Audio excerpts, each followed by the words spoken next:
tá? E dos próximos passos. Beleza, então, vamos lá. Smart Pointers em Rust. Vamos passar aqui por uma agenda, né? Como de costume. A gente vai falar primeiro sobre uma introdução aos Smart Pointers. Depois explicando ali o porquê, né? O motivo de utilizar Smart Pointers. A gente vai falar sobre o Box, RC, RefCell e Wiki. Então são esses 4 Smart Pointers que a gente vai abordar aqui hoje, tá?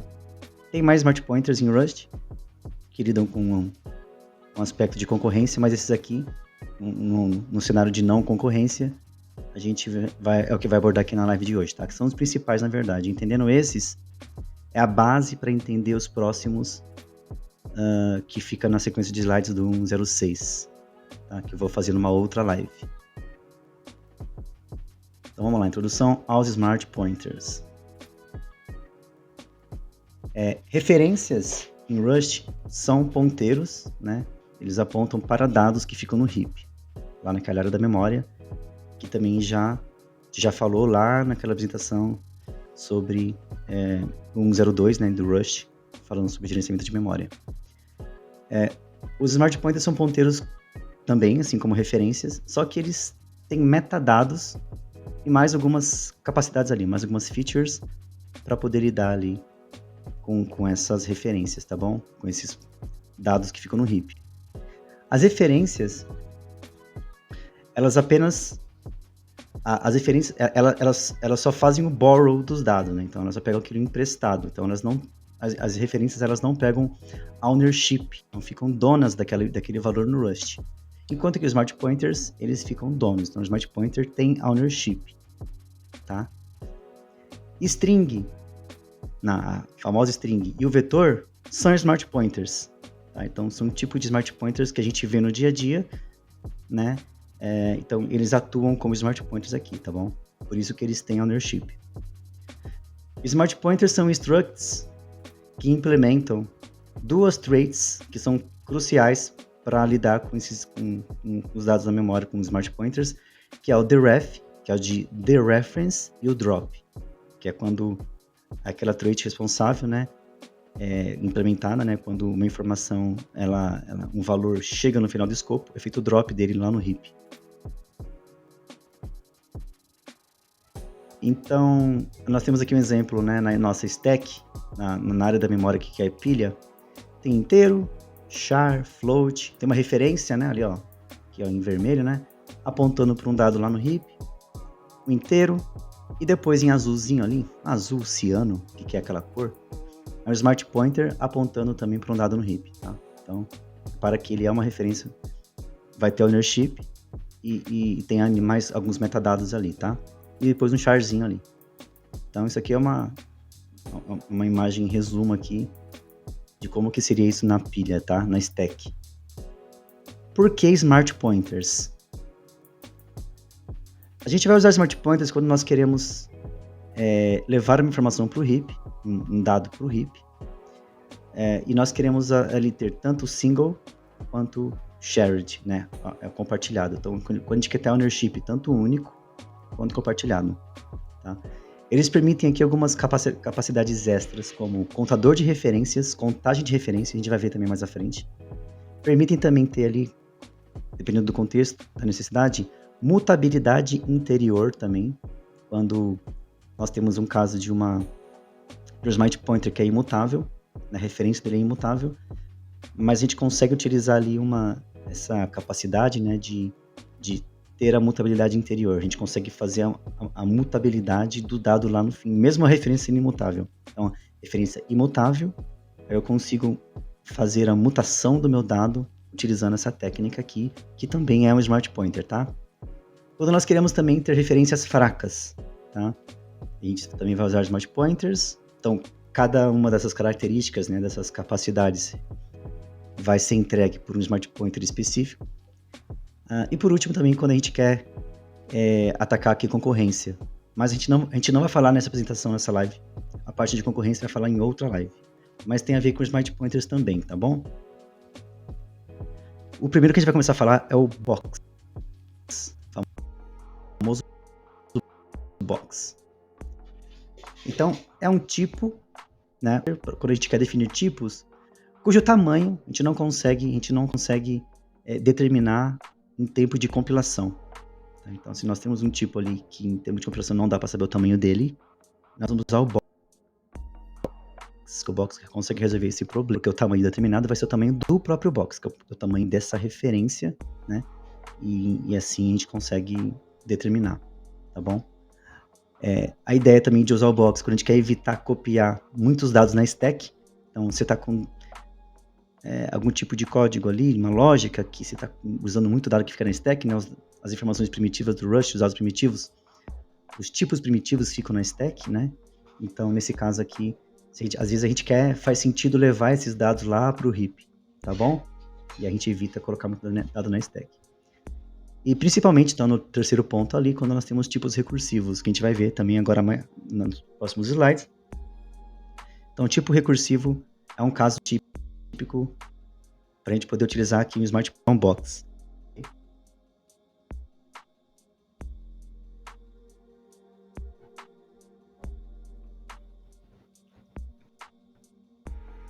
Então, ali na esquerda nós temos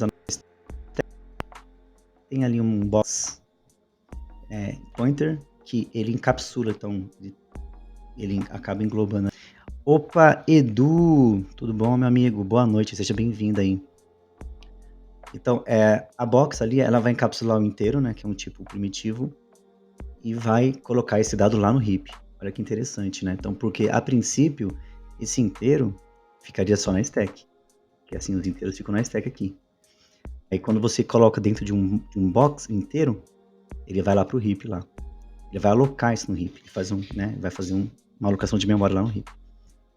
A gente vai entender, a gente vai entender, em alguns casos isso faz sentido, tá? E também o deallocate. Então, quando chegar no final do escopo, é feito o drop, normal, como qualquer coisa que tem ownership no Rust, né? Tem todos os valores em Rust, é feito o drop e aí o dono deixa de ser dono daquilo e acabou, né?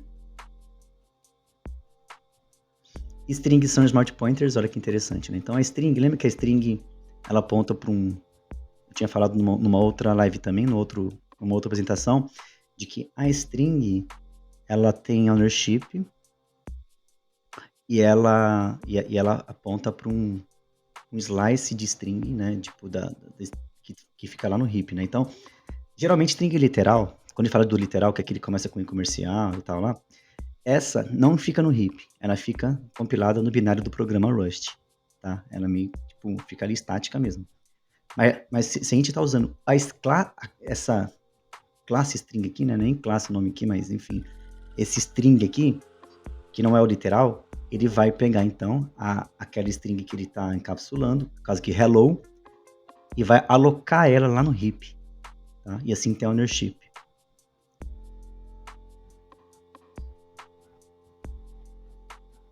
Então vamos aqui representar um problema, né, que é o tal do take ownership. Então ele vai adquirir ownership no heap, lá na memória. Temos ali na linha 2, né, uma variável a normal inteiro, né, 5. E estou chamando uma função chamada take ownership integer, passando esse a, e depois na linha 4 eu consigo imprimir. Por quê? Eu chamo a função vai pegar o ownership do a, só que nesse caso, para tipos primitivos é feito um copy, lembra? Eu falei também numa outra live, para tipos primitivos é feito um copy, e então eu vou ter aqui, então essa função aqui vai passar a ter uma outra copy no heap, e ela é dona desse valor copiado, é literalmente copiado. E aquele valor anterior, original, que é o a ali, que está na linha 2, ele continua sendo dono do valor 5, que também estava na pilha. E assim, por isso que eu consigo, na linha 4, eu consigo imprimir, né, o meu valor de A, porque ele foi passado para a função 3 e o Rust copiou, tá bom? Então, enfim, ele continua dono. Na linha 6, o que eu faço? Um pouco diferente. Eu falo que o meu B vai ser um box de um inteiro 5. O que o Rust vai fazer aqui? Ele vai pegar, então, esse inteiro 5 esse valor, e vai colocar lá no heap. E lá na pilha, ele vai colocar a referência dessa box, tá? E o dono, aqui no caso, é o B, tá?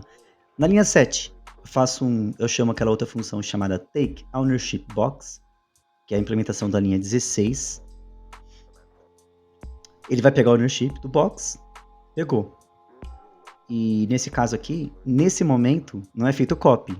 Então, só recapitulando, para esses tipos mais que ficam no heap, né, que implementam a interface a trait drop, não é feito um copy, é feito um drop, nesse caso. É feito um move.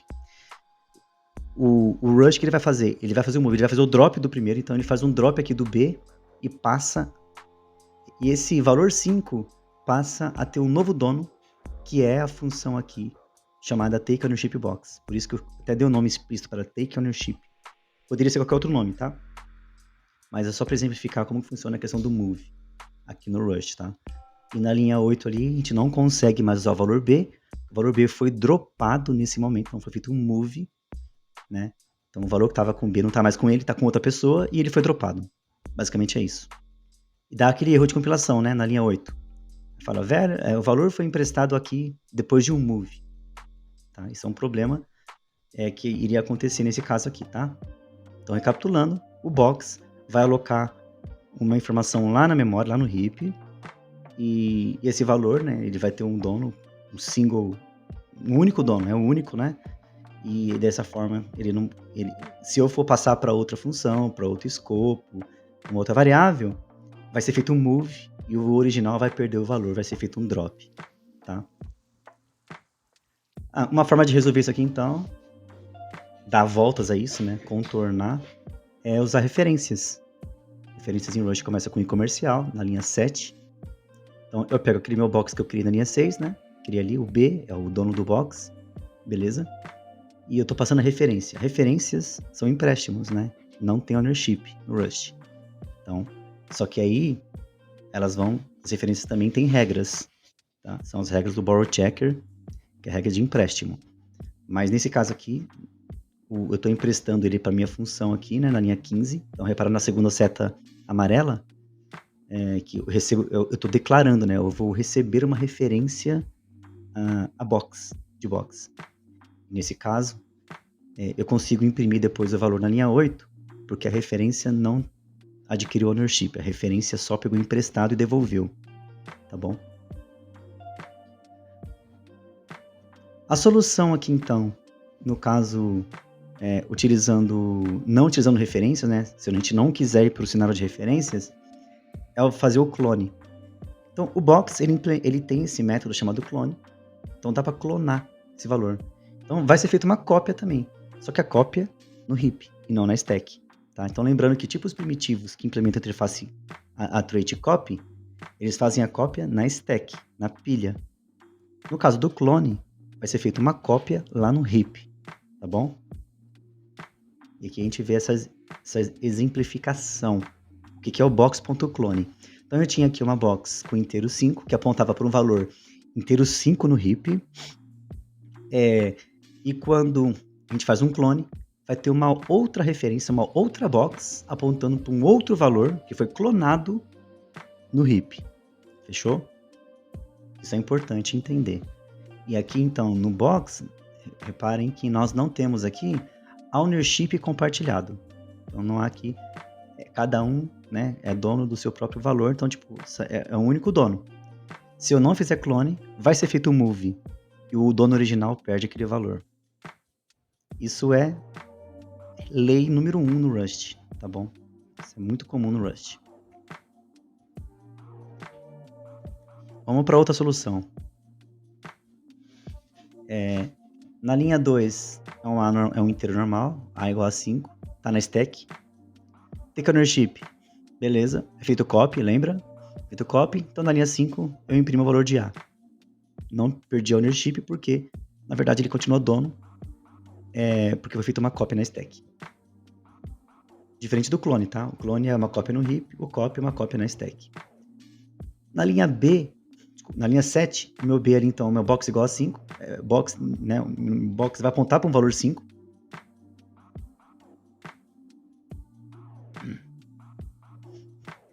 Eu tô passando para a função take ownership, eu não passo mais o box para ela. Repara que eu tô passando um asterisco na seta amarela. O que é esse asterisco, né? Eu tô fazendo uma dereferência. Então ele tá seguindo o ponteiro, tá? Basicamente, o asterisco, o B é uma referência, que é um box, que aponta para um valor no heap. O asterisco, na verdade, ele vai seguir o ponteiro e vai me trazer aquele valor que está no heap. É o inteiro, no caso. Tá? E minha função 13, na linha 13, que é o take ownership, repara que ela recebe x, que é um i32, que é um inteiro, um número inteiro. Então, nesse caso, eu estou fazendo uma dereferência, assim, eu não tenho que fazer clone e nem tenho que usar referência, porque eu estou passando o valor que está atribuído lá no heap, lá, entenderam? Então, isso que está acontecendo aqui. Então, a partir de uma box, é possível fazer o dereference dela, porque ela é uma referência. Então é isso, né? Uma dereferência, um dereference, ele é usado para referências, seguir o ponteiro. Também se aplica a smart pointers e não adquire ownership. Tá? Então não tem problema de ownership, porque aquele valor que está lá no heap, no caso, é um inteiro, é um valor primitivo, é um tipo primitivo no Rust. Logo,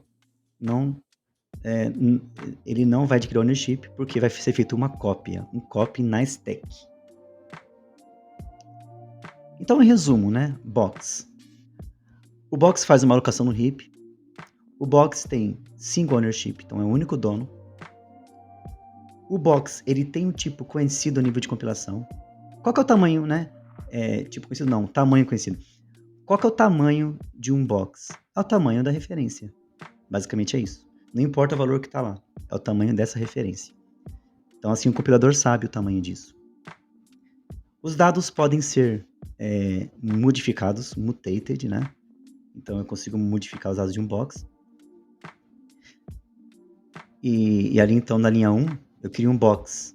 Aponta para uma string chamada John Doe. Na linha 2, eu crio um outro box 42, que representa a idade do John Doe, né? O age. Eu digo que ele é mutável, tá? Porque dessa forma, na linha 4, olha que interessante. Eu faço o dereference, asterisco, segui o ponteiro, peguei o valor, que é um inteiro, e falo agora que o age dele é 21. Eu estou mudando o valor que está lá no heap lá. E por causa disso, né, se eu depois verificar o valor do age, já é o valor alterado, tá? Eu modifiquei. Então os dados podem ser modificados numa box, tá bom? Desde que eu sinalize como mute ali, né? Na linha 2 ali, let mute, dizer que aquilo é mutável, tá bom? Senão o Rust não deixa.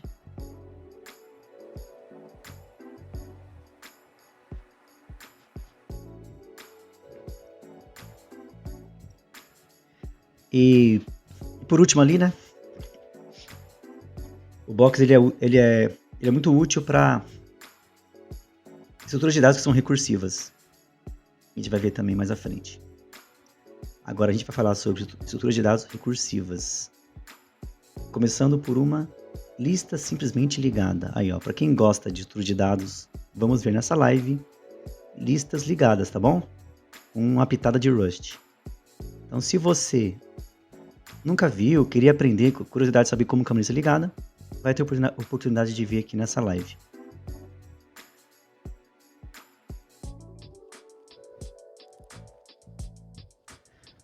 Como que a gente vai modelar então a nossa lista ligada? A lista ligada ela é baseada em nós, né? Então é um nó apontando para um outro nó, o next, na memória, tá? Diferente de um array é uma lista contígua na memória. Então o array você sabe onde ele começa e onde ele termina. A lista ligada não. Você tem um elemento qualquer, um nó, uma estrutura, chama de node, e ele vai ter um ponteiro next apontando para um outro. Isso é uma lista simplesmente ligada, tá? Então, o nosso node, que é um tipo genérico T. Ah, Leandro, o que são tipos genéricos? Na outra live que eu dei, tem uma apresentação que eu coloquei no meu canal também sobre tipos genéricos, traits e lifetimes. Lá dá para entender o que são tipos genéricos no Rust. Se você já sabe o que são tipos genéricos em outras linguagens, aqui não vai ser muito difícil entender. Então, ele vai ter um valor, T, que é um tipo genérico. Vai ter o next, apontando para um outro nó. Por que ele é option ali, né? Também falei numa outra live. O option, ele é uma estrutura em Rust para representar a ausência ou não de um valor, né? A presença ou não de um valor qualquer, tá? Ah, Leandro, é tipo nulo? Não tem ponteiro nulo em Rust. Não existe ponteiro nulo em Rust. Você representa com essa estrutura monádica chamada option, tá bom? Então, você vai ter alguma coisa que é sum, dentro desse sum, o valor que você quer, encapsulado, ou você vai ter none, que é nada, que está na linha 6. Então, na linha 6 é o meu head, que é a cabeça da lista. O início da lista ligada é o node por valor 1 e o next é none. Ou seja, imagina, é um nó que aponta para nada. É uma lista ligada, tá? De um nó só. É válido, tá? Então, na linha 7, eu só faço uma verificação ali de que o value dele é 1. Vamos rodar isso aqui. E dá erro. Deu pau. Aí ele fala ali, ó. Tipo recursivo, node, ele tem um tamanho infinito. Então, o que acontece? O node, ele aponta para o next, que é outro node. Que vai apontar para o next, que é outro node. Tá? O Rust precisa, então, o compilador precisa definir o tamanho de qualquer coisa na memória, tá bom? O Rust, ele determina isso. Nesse caso aqui, o compilador está reclamando, olha, você está criando aqui uma coisa, essa coisa ela tem um tipo infinito, eu não vou deixar você fazer isso. Tá proibido de fazer isso aqui. Né? E ele dá até ali uma dica na linha 12, ali embaixo no erro, né? Olha, utiliza aqui algum tipo de indireção, né? Tipo um box, ele fala que tem RC, ou uma referência. Referência também serviria nesse caso, para quebrar o ciclo infinito, né? Ele dá até a dica de usar um box ali, tá? Então, esse erro acontece porque, em tempo de compilação, o Rust não consegue determinar o tamanho da nossa lista. Não dá para saber, é infinito, tá bom? Então, ele vai dar esse erro aqui. Nesse caso, a linha 3, é só a gente colocar um box. Olha só que interessante. A gente fala que o nosso nó vai estar encapsulado dentro de um box.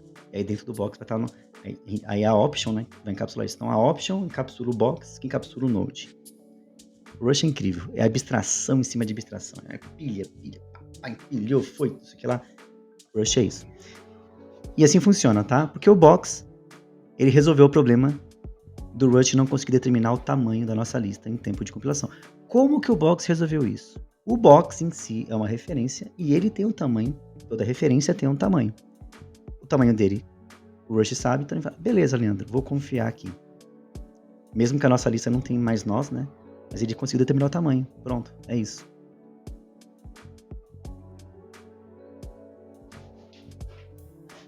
Como que a gente adiciona um próximo nó? Só tem um, né? Que é o head. Como que eu adiciono ali o tail, né? Vamos chamar de cauda. Então, ali na linha 6, eu digo que o meu head agora é mutável. Então, eu vou ter que mudar o next do meu head, não é? Então, eu vou falar, ó, meu head agora é mutável. Eu vou modificar daqui a pouco. Na linha 9, eu crio um outro nó chamado tail, que é a minha cauda da lista. Eu estou chamando de cauda. Poderia chamar qualquer outra coisa, tá, gente? Que é só nomenclatura, é só convenção. Então, esse meu outro nó vai ter um valor 2, apontando para nada também. Então, agora, o que eu tenho? Nesse momento, eu tenho essa coisa jogada aqui, ó. Tá? Então, é isso.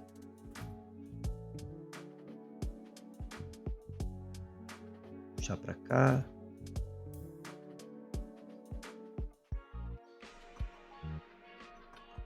Coisas distintas, tá? Na memória, então, na linha 9, o que eu tenho é isso aqui, tá, gente? Na linha 9. Tem aqui esse negócio na memória apontando para o none e o tail apontando para o none. Tá? Eu tenho duas listas ligadas. Tá? Na prática, né? Nem teoricamente. Na prática, eu tenho duas listas ligadas. Só que eu quero, na verdade, falar que esse meu tail é o next do head, que é a linha 10. Olha que interessante. Então aqui, eu falo assim. O tail é o next do 10. É o next do head. Acabou. Essa é a linha 10, tá? Na linha 12, aí eu quero verificar, né? Quero olhar para aquele valor. Então, head.next. Lembra que o next é um option? Então, eu tenho que fazer o option ele embrulha um valor, né? Embrulhar de wrap o valor. Então eu quero desembrulhar, unwrap. Vou desembrulhar esse valor e ele vai trazer o valor para mim, que é um box. Tá? Ponto value é igual a 2. Fechou? Entenderam? Simples, né? A gente acabou de ver uma lista simplesmente ligada. Que interessante. Agora vamos logo para duplamente ligada. Que a única diferença que tem é que ela vai ter um outro ponteiro que é o previous, que vem de previous, que vem de anterior. É o anterior, que também é um option de box de Node, tá? Mesma coisa, tá bom? Vou até fazer aqui. Não, deixa assim. Então, na linha 7, eu vou criar o meu primeiro nó, que é o meu head. Na linha 10, crio o meu próximo nó, que é o tail. Na linha 11, eu falo que o next é o tail, né? Na linha 11, a seta amarela ali. Na linha 15, que é a próxima seta amarela, eu tô falando que o anterior, então, do meu tail, né, o previous, é o meu head. Tá? Como o next previous é sempre uma option, ou pode ser um none, ou vai ser um sum, tá? Um sum aqui. Por isso que tem que ser um sum de um box, tá bom? Porque é um option. Então eu tenho que sum, colocar um box new, então encapsular o meu head. Meu head, então, é um node, né? Dentro de um box, tá bom? Esse é o previous ali na linha 15. E dessa forma, eu tenho uma lista duplamente ligada aqui. Vamos rodar e dar erro de novo, né? Só erro que dá nesse Rust. É incrível. Programar em Rust é só brigar com o compilador. E aí, o que ele fala ali? Ele dá erro de move, né? Então, por exemplo, na linha 11, né? Ali, ó, na primeira seta branca, ele fez um move do valor, né? Ó, ele falou, ó, o move ocorre aqui porque o tail, né? O meu tail, ele tem um tipo Node 32 que não implementa o copy trait. Se ele não implementa o copy, porque tá no heap, certo? Não tá na stack, tá bom? Trocando por 1012 é isso. Ele não implementa o copy. E então aqui, ó, na linha 12, né? Head.next é igual sumBox tail. Então, quando a gente passa esse tail, esse box, pro next, agora o next é o dono dele. Então, o que acontece é que o valor foi movido aqui, ó. Foi movido aqui. Aqui teve um move. Tudo bem. Até então, a linha 12 aqui, na primeira seta branca, o Rush não reclama. Ele vai reclamar na linha 16 aqui, ó, na segunda seta branca. Que aqui ele vai falar, olha, você está tentando fazer o acesso a uma coisa que já foi dropada, que é o tail. Então, o meu tail foi movido na linha 12. Estão entendendo o problema? E aí eu não consigo usar ele. Tá? E como que a gente vai resolver esse problema aqui, né? Solução, lembra do clone? É clonar. É duplicar o valor lá no heap lá. É isso mesmo, é clonar. Mete clone em tudo, tá tudo certo. Então, na linha 5, na primeira seta amarela, né, na linha 5, eu passo o clone do meu tail. Lembra que o clone, ele vai literalmente copiar, então, ele vai pegar aquele meu valor que está lá no heap e vai copiar ele. Outro valor, vai clonar e vai ter uma outra referência na stack. Ele duplica tanto no heap quanto na stack. Esse é o clone, tá? E assim não envolve ownership aqui. Cada um continua sendo o dono do seu próprio valor.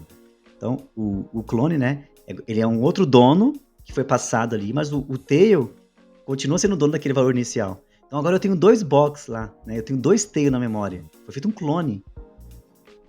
Beleza, aí eu consigo usar o valor depois ali, né? Na linha 9. Então na linha 9 eu consigo usar. Na linha 7 também, que é a seta branca ali, para eu poder observar o valor do next, eu tenho que fazer um clone também, tá bom? Porque foi feito ali ele, senão depois eu não consigo usar ele aqui na linha 9. Tá? Então tem que fazer um clonezinho ali. Na verdade aqui, né, na seta branca, eu faço um clone, porque o unwrap, quando desembrulha o option, ele adquire ownership.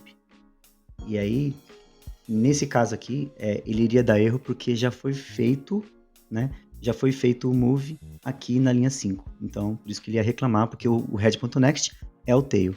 Então eu tenho que fazer um outro clone. Então eu fiz o clone do clone. Olha só quanto clone, né?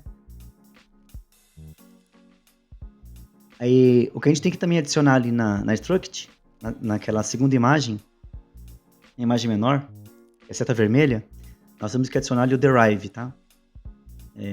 Enfim, aquela macrozinha ali, derive clone, para dizer que nosso nó ele vai implementar também a trait clone, tá? Tá sujeito ao clone. Então tem que colocar isso também, senão não resolve o problema.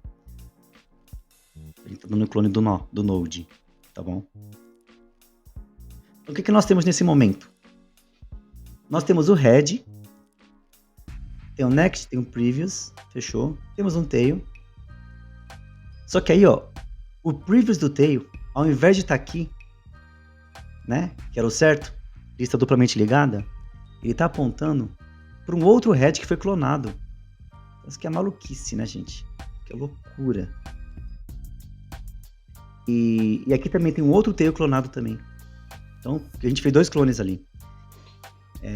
Isso aqui é um problema, né? Que é desperdício de memória. Então, fazer muito clone assim não é legal. Não é uma boa prática.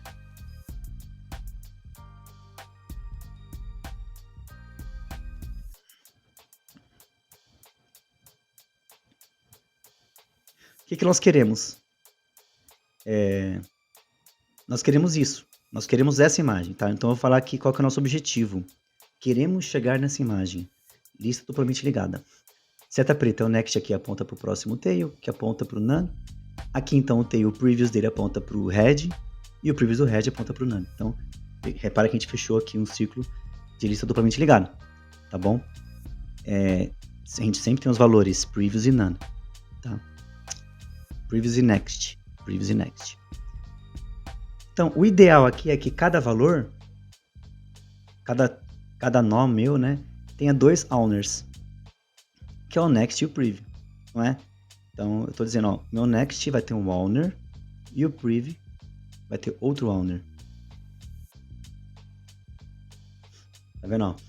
Então, eu quero que para um mesmo valor, né, eu quero compartilhar isso. Eu quero que tanto esse owner 1 quanto o owner 2 apontem para o meu head e não seja único. Então, isso eu estou dizendo o que eu queria que tivesse, tá? Esse aqui seria um desejo. A nossa solução, então, é o ownership compartilhado. Vamos compartilhar. Vamos ter aqui mais de um owner para o mesmo valor. Aí você fala assim, mas pô, Leandro, o Rust só permite um owner para cada valor. É a regra básica de ownership, do sistema de ownership do Rust. Isso é verdade. Para valor, mas não para referência. Tá? Então lembra que Smart Pointers são referências? Então eu posso ter aqui Shared Ownership para Smart Pointer. Não para o Box. Para o Box não, tá bom? O Box é só single. Box é Single Ownership. Tá, mas qual que é Smart Pointer que lida com Shared Ownership? Onde eu vou ter 2, né? Eu vou ter esse cenário aqui, ó. 2 owners apontando para o mesmo valor. Então, 2 owners, 2 referências apontando para o mesmo valor é o RC. O RC, ele significa Reference Counting, né? É um contador contador de referências. A ideia dele é, ele vai acumulando o contador de referências para o mesmo valor, tá? Então, cada referência consegue compartilhar o ownership desse valor final que está lá no heap lá. É esse o objetivo do RC, tá? Então, ele é um Reference Counting, ele faz a alocação no heap, tal como o Box, ele é um Smart Pointer, só que, diferente do Box, ele permite ownership compartilhado. E as referências do RC, né? Todas as referências que estão ali no contador de referências, elas são, né? Tipo, é must, é regra, tá? Tem que ser, não tem como não ser. Elas são imutáveis.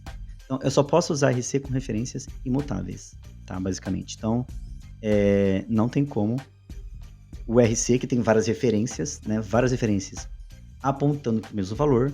Se ele permitisse que isso fosse imutável, podia dar um problema muito grande, né? Então, ao mesmo tempo que uma referência está lendo, a outra está escrevendo, você aqui não tem uma garantia de que o valor que essa está lendo é o valor mais atualizado possível. Então, você tem um problema de corrida de dados, data races. Nesse caso aqui, então, não é uma boa, né? Elas serem mutáveis, então elas são... Então, a regra número 1 no RC, tá? No Reference Counting, de que elas têm que ser imutáveis. Então, o que acontece? Temos aqui esse exemplo, né? Para usar o RC, a gente tem que fazer o use, né? Use std, RC, né? Fazer o use lá, aquele módulo. Aquela create ali. Standard. É standard library, tá? Então isso aqui é do próprio Rust, tá, gente? Não é nada externo. Então, linha 3. Eu tenho um nome, chamado John, que tá dentro de uma RC. Tá dentro de um Smart Pointer, que é o RC. Fechou? Isso já tem uma referência. Na linha 4, eu faço com asterisco no name o meu dereference. Então eu tô vendo que, beleza, o meu valor original é o John, é o valor que tá lá no heap. Na linha 5, ou seja, na linha 4, ele é um Smart Pointer, tá? Na linha 5, tem ali aquele método na struct rate, não sei o que é isso no Rust, uma estrutura do RC. Então tem um método chamado Strong Count, que é o contador de referências, é o contador forte, né? Strong de referências que tem, elas mesmo apontam para um valor lá no heap, tá? O Strong Count aqui, passando então o nosso name ali, né? Ele devolve 1. Então repara que na linha 5, então, ele fala que a minha contagem de referências está 1, porque eu acabei de criar o RC. Então eu tenho uma referência apontando para o meu valor. Então nesse momento eu só tenho um dono, que é uma referência. Na linha 7, olha que interessante, a seta branca, né? Eu faço RC clone, então tem esse método clone na estrutura de RC. Passo para ele então o meu name ali, que é o meu RC, e ele vai me dar aqui uma referência clonada. Aí você fala, então clonou lá no heap, lá, igual foi com o box, duplicou o valor, né, no big? Não, ele não duplicou o valor lá no box. Lá. Esse clone, ele só vai incrementar a referência, ele vai incrementar o contador de referência. Então agora vai ter mais um dono apontando para o mesmo valor, mais uma referência apontando para o mesmo valor, que é a linha 8, a linha 7. Desculpa, linha 9. Então na linha 9, então repara que agora, depois do clone, se eu chamo de strong count, eu tenho 2 agora. Não é mais 1, né? Na linha 5. Na linha 5 eu tinha 1, fiz o clone na 7, na linha 9 agora eu tenho 2 referências apontando para o mesmo valor. Fechou? Isso é ownership compartilhado. Então, ali na caixinha verde, só reiterando aqui, o RC ele só vai clonar a referência e não o dado que está no heap, igual o box faz, igual uma string faz, um vetor faz, um clone, tipo, que são smart pointers. Ele não vai fazer isso. Esse smart pointer aqui, que é o RC, ele só vai clonar a referência na stack, lá na pilha. Fechou? Agora vamos voltar para a nossa lista duplamente ligada com aquele problema que nós tínhamos lá do clone do box, né? Então a gente vai trocar de box para RC. Então a primeira coisa, vamos lá no struct. Na linha 5, na linha 6, ao invés de ser box, agora é uma RC. É a única diferença, nada mais. Na linha 5, lembra que a gente fazia tail.clone? A gente faz também agora clone, só que o clone agora dele vai clonar a referência, na linha 5, que é a seta branca. Na linha 9, faço um outro clone, mais uma referência, tá bom? Vamos rodar, deu erro. Puta, isso aqui nunca passa, gente, incrível. Ô, Leandro, você só mostra erro aí na live?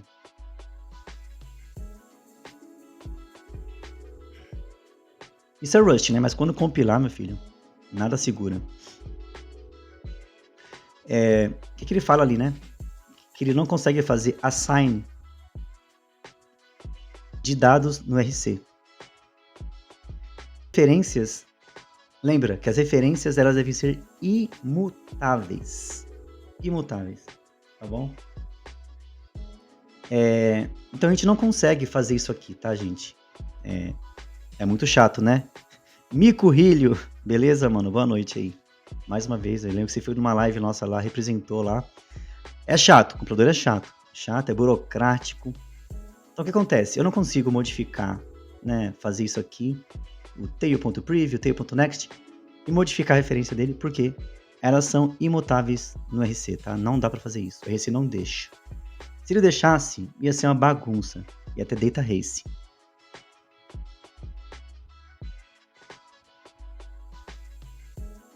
Então aqui nós temos, né, na linha 1, na linha 2, o head, que é um RC de node, né? Então um RC encapsulando o meu node, no primeiro nó. A linha 2, que é o tail, encapsulando ali também. Na linha 4, na linha 5, estou tentando fazer mutação, né? Estou tentando mudar ali o next preview de cada RC, ele não deixa fazer isso. Como que a gente vai fazer isso, né? A gente precisa ter uma técnica chamada interior mutability, que é a mutabilidade interior. Interior mutability. O que significa isso aqui, né? É a capacidade da gente conseguir modificar o underlying data, que é o dado que está lá no heap, tá? É o valor que está lá no heap sendo apontado através de uma referência que é imutável. É uma Gambi. Uma cara falar que é uma Gambi, né? Mas é uma feature do Rust que ele dá pra gente poder fazer isso, tá? Controladamente. Isso é Safe Rust ainda, tá, gente? É Safe Rust, é de uma forma controlada.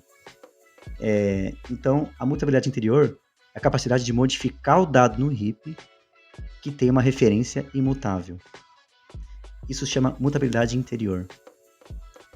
Qual é o smart pointer que permite isso? É o refcell. Então a gente vai usar ele em conjunto com o RC, tá bom? Mas antes, vamos entender o que é esse refcell. Vamos brincar um pouquinho com ele aqui.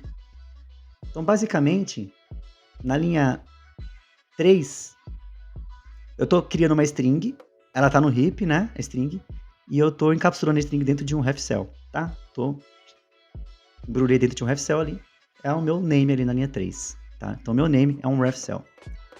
Só que para eu poder modificar esse refcell, eu tenho que, de forma explícita, falar para o Rust, vou fazer aqui uma mutação. Eu quero pegar emprestado isso, é um borrow, eu quero fazer um borrow mute, quero fazer um borrow mutável.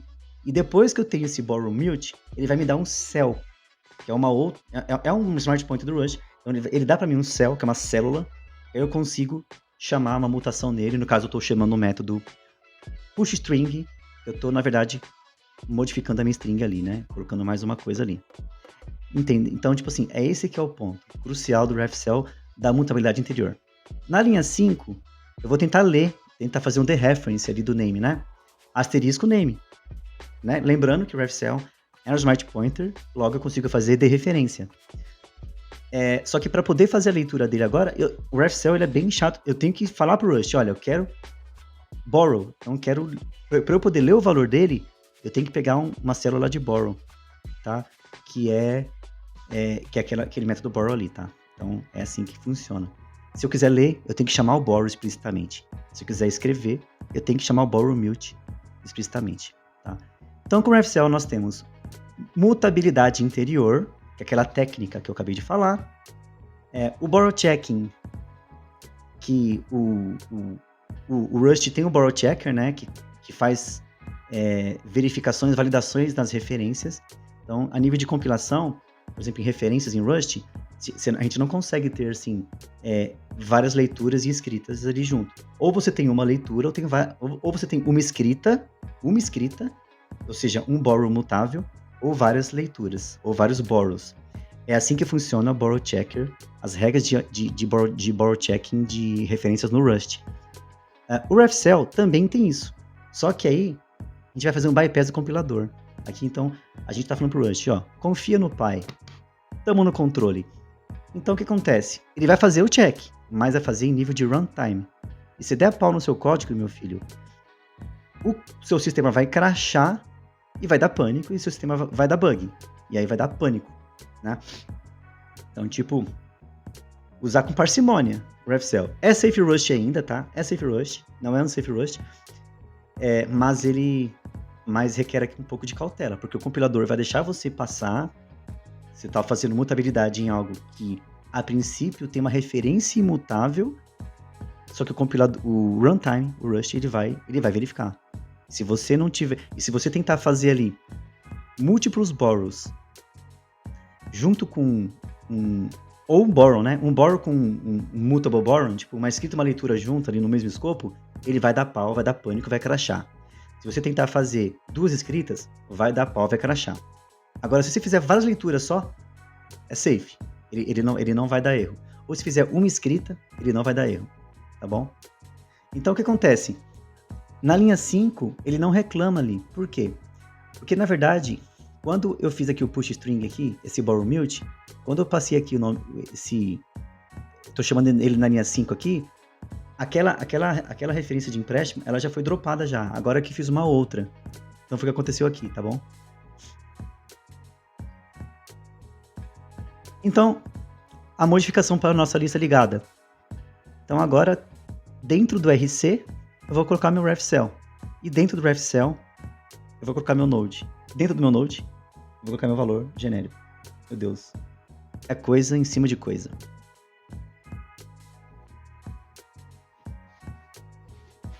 Qual é a modificação? Linha 1, linha 2. Nós temos que adaptar o código para RC new, passou o refcell new, passou o node. Tá? Linha 1, linha 2. Na linha 4, na linha 5, eu quero ler os valores. Eu vou pegar emprestado para leitura. Faço 2 borrows. Um para o head e um para o tail. São 2 RC diferentes. Então, head.borrow. Peguei só para leitura, beleza? E consigo pegar o valor dele. Exatamente. Exatamente. Eu vou mostrar o código aqui, a gente vai brincar com ele. Aí você vai ver. E ali, ó, na linha 7 e linha 8, eu faço borrow mute no head, borrow mute no tail, e depois eu posso modificar o next e o prev de cada um deles, fazendo o clone do RC, lembrando que é o clone da referência e não do valor que está no heap, e fechou. E depois na linha 10 e linha 11, aquela festa ali, né? Head.borrow, pego para leitura. Ponto .next, o next é um RC, ponto .clone, para clonar, só para incrementar a referência. É um option, unwrap, vou pegar o valor dele. É um refcell, ponto .borrow para leitura, ponto .value. É engraçado isso, né? Mas é assim que funciona. Mas é que, assim, é um problema bem específico, tá, gente? Não é comum no dia a dia a gente lidar com lista duplamente ligada, né? Então, isso vai estar em alguma biblioteca, numa abstração, tá? Então a gente não vai fazer isso no dia a dia.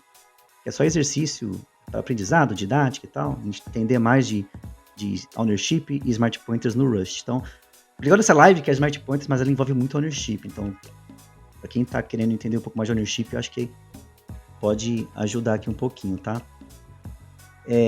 Vamos lá ver o código. O Mico Hilly aí perguntou aí agora o negócio aí. Vamos mostrar código aqui para simplificar as coisas, tá bom? Vou fazer aqui, né? Peço aqui pro 006. Da live, se der tempo, vou mostrar esse código aqui, que é a rede neural que eu falei. Fn main. Print hello world. Vamos ver que tá tudo bem aqui, que passa, né? Beleza? Fechou. Nesse caso, use std cell fcell, tá? E let fazer o name, né? Que o A não dá para modificar ali. Dá, né? Mas fazer assim, ó. Fcell.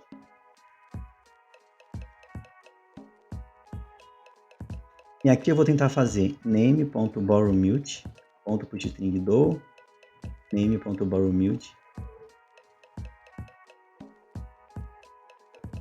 do, tanto faz, aqui vai dar na mesma.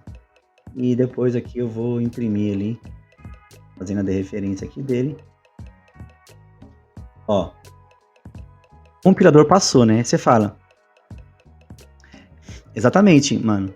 Linked list é complexo em Rust mesmo. Ainda mais duplamente ligado, né?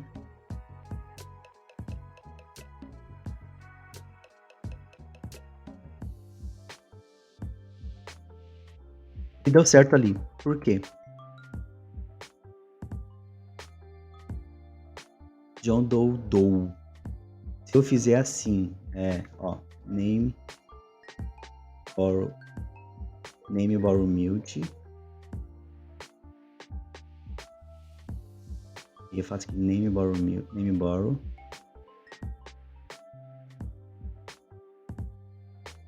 Eu fiz um outro borrow mute, né?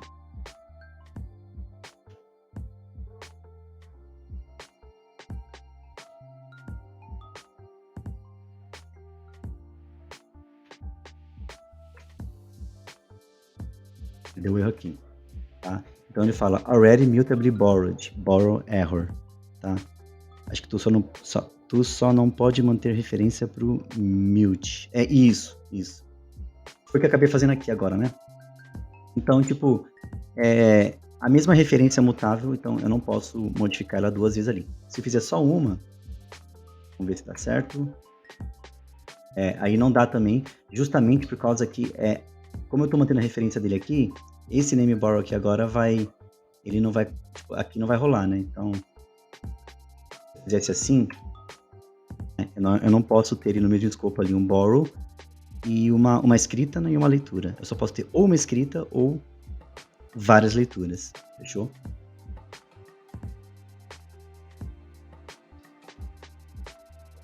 Pá, beleza. Então, em resumo, o RefCell. O borrow, ele vai pegar o empréstimo do dado para leitura, então a gente pode fazer múltiplas leituras. O borrow mute, ele vai pegar um empréstimo ali mutável para escrita, só posso ter um, e eu posso usar ele em combinação com o RC, tá? O RefCell. Então agora o que nós temos aqui? Então qual que é a nossa picture, a nossa lista ligada? Antes era um box, que apontava aqui com outro box, só que eu não podia ter shared ownership, né? Lembra? Era um de cada vez. E aí que agora eu tenho RC, que tem um RefCell, que tem um null ali apontando. Basicamente é isso. Então a gente tem aqui, ó, com RC e RefCell, nós temos ownership compartilhado e mutabilidade interior. E quando a gente quiser fazer, né, aliás, isso pode acontecer numa lista duplamente ligada, eu posso falar que o next do tail é o head, e assim eu faço uma referência cíclica, né? Eu faço uma lista duplamente ligada cíclica, circular, né, no caso. E também pode acontecer do mesmo ponteiro aqui do previous tá apontando para esse cara aqui, e que vai estar apontando pro próximo ali, tá? Então isso aqui chama referência cíclica. E ela pode levar a memory leaks, tá? A vazamento de memória. Então aqui é um exemplo de referência cíclica. Então na linha 1, o next do head é o tail, o previous do tail é o head. Eu tô falando que o meu next do tail é o head de novo. Então isso é uma referência cíclica. Como que a gente resolve isso? A gente pode usar RC também, tá? Então, é um contador de referência, só que ele é fraco, nesse caso. Então, para o ponteiro que for fraco, a gente vai usar o wiki, basicamente. Um RC fraco. Então, nesse caso aqui, ó, a diferença é que o wiki não tem ownership, tá? Ele conta a referência, mas ele não tem ownership. O RC tem ownership, né? Mas ele vai acumulando as referências ali. Ele acumula as referências, o RC não tem ownership at all. Ele ele previne referências cíclicas, geralmente é para acesso temporário, tá? E ele tem menos overhead de memória. Então, depois que a gente faz um drop do RC, né, a memória ela é pedida de volta, né? Ela é dealocada lá, então, depois que é feito um drop do RC. E assim, o wiki não vai ficar segurando isso. O wiki não tem ownership, ele logo libera aquela memória ali. O contador forte de referência já não. Ele não vai deixar fazer drop enquanto tiver alguma referência forte segurando aquele valor, tá? Enquanto tiver alguma referência forte, ele vai ficar segurando. No wiki, não. Então o wiki vai, libera a memória e já era. Por isso chama wiki, é fraco. É um contador de referências fraco. Então, como que a gente usa o wiki, né? Usando a interface do RC, normal. Então, a gente tem ali o name, na linha 3, é um RC, o Smart Pointer apontando para John. Linha 4, eu faço the reference dele, beleza? Só para ver o valor. Na linha 5, eu vejo que o meu strong count, meu contador de referência forte, é 1. E o weak count é 0. Então, eu não tenho nenhuma fraca, eu tenho uma forte, que é o RC. RC, ele é um contador forte. Na linha 8, olha que interessante, né? Eu estou fazendo downgrade. Então, RC downgrade, passando o meu RC. E dessa forma, aí eu guardo aquela variável, weak name. E dessa forma, o meu strong count de name agora continua sendo 1, que é o inicial, lá na linha 3. Só que o meu fraco incrementou para 1 também agora. Então, o downgrade faz isso. O downgrade faz com que você incrementa o contador de referências sem ownership. Ele é fraco. Isso é para quando a gente quiser lidar com valores tipo que nem a gente falou, de acesso temporário, a gente quer prevenir uma referência cíclica, a gente quer, tipo, dropou o valor ali, não tem, porque se for cíclica, se for cíclica e for um RC com referência forte, pode dar memory leak, porque nunca vai dropar aquele valor. Nunca vai dropar, vai ficar aquele valor na memória lá, vai ficar no heap ali, tá? Então esse é um problema. Então aqui nesse caso, o weak count aqui dele aumentou, só que aí, como ele é um contador weak, não tem ownership, a gente quer verificar o valor dele. Para verificar o valor, tem que adquirir ownership, que é o método upgrade. Então o upgrade, ele vai transformar esse cara, ele vai dar o valor pra gente que tá lá no RC, né, lá no heap lá. É um option, faz um unwrap, né, que é um option, lembra? É um option. Eu faço um unwrap ali do... Minto, caramba. Um option, não, olha, calma, Leandro. O unwrap é importante, porque depois que eu faço um upgrade, um unwrap ali é porque... E se essa referência minha aqui, ela era fraca? E se estiver apontando para nada mais ali na memória? Então, o unwrap, ele vai dar um erro no programa, caso ele não aponta mais para lugar nenhum, tá? Então é isso. Se ele aponta ainda para algum... Tipo, se tem valor no heap ainda, para aquela referência, ele vai trazer o valor. Então, na linha 11, eu imprimo o valor. Se não tiver mais, aí ele vai explodir um erro, vai dar um pânico. E tem que dar um pânico, né? Porque já não tem... Tô tentando usar, né? Eu tô usando uma referência fraca para acessar um valor que já não tá mais no heap. Foi dropado aquele valor, tá bom? Então, o upgrade requer fazer um wrap sempre, tá? De alguma forma. Vou fazer esse unwrap aqui que falha, vou fazer aquele unwrap mais safe, né? Unwrap else, e por aí vai. Já é umas coisas mais específicas lá da API de unwrap do Rust. Qual que é a mudança, então? Qual que é o nosso... No nó, qual que é o nosso ponteiro fraco? É o previous, tá? O next, vamos pensar que ele é um ponteiro forte, porque o nó sempre aponta para um próximo nó, tal, fazendo aquilo em sequência. O previous, a gente não quer... porque aquele valor já existe na memória. Já existe na memória, tá ali já. Então, eu quero que ele tenha, sim, um ponteiro, uma referência ali, para eu poder trabalhar com aquela referência, mas ela não precisa ser forte, pode ser fraca. Porque se quando chegar no final do escopo, da função, qualquer coisa, e dropar a minha lista, as minhas referências wiki não vão ficar segurando, elas vão soltar a memória. Se fosse RC, ia ficar preso, ia dar memory leak. Tá? Então, o meu preview não precisa ser forte, pode ser fraco, que é o wiki. Fechou? Então, o wiki, ele faz parte, é um smart pointer, que tá ali lado a lado com o RC. Ele é um RC, só que ele é um RC fraco. Então, na lista duplamente ligada, como a gente resolve? Na linha 8, como o preview... vamos lá, linha 7, o meu é next, né? Então o next é forte, faço um clone. Então eu estou incrementando o contador de referências forte. É linha 7, é o clone. Na linha 8, é o previous, que é fraco. Só que eu não vou fazer clone, né? Vou fazer downgrade. O downgrade é isso. Então o downgrade, ele vai pegar então aquela referência, vai incrementar o contador ali, e ele vai ser uma referência fraca. Na linha 10, eu pego ali os valores normais, faço, né, clone, unwrap, borrow, velho e tal. É o next. Na linha 11, tá vendo que eu pego o tail.preview, aí eu faço unwrap. Depois que eu faço unwrap, é um RC. Só que é um RC fraco, é um wiki. Aí eu faço upgrade para poder pegar o valor dele. Unwrap, que é para poder... Tem que fazer, né? Tem que desembrulhar esse wiki, esse RC. Aí eu faço borrow, porque é um ref cell, então tem que abrir para leitura. Velho, aí eu pego o velho do valor do meu nó. Tá? Então isso está acontecendo aqui. Então, RC aqui em resumo, tá? Ownership compartilhado. Então, múltiplas referências para o mesmo dado. Isso é RC. O RC clone, ele incrementa o contador forte de referências, como a gente viu. O RC downgrade, ele incrementa o contador fraco de referências, se chama downgrade. Ele está fazendo um downgrade daquela referência, tá? Tipo, despromovendo ela. E o upgrade é o contrário, né? Ele promove aquela referência a forte. Então, ele decrementa o weak count e incrementa o strong count agora, tá? É o que o upgrade faz.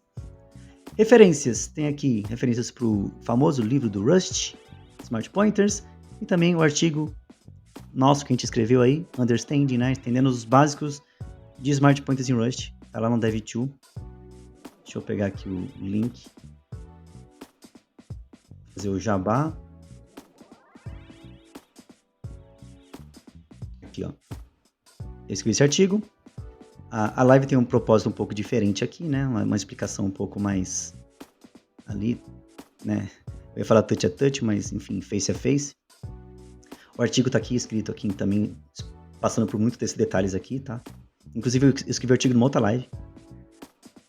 Mas só que na live eu tava escrevendo o artigo, né? Escrevendo as coisas e tal. Aqui nesse caso, só a live já mostrando aqui o artigo pronto.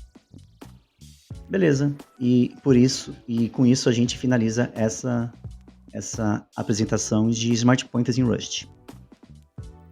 Beleza?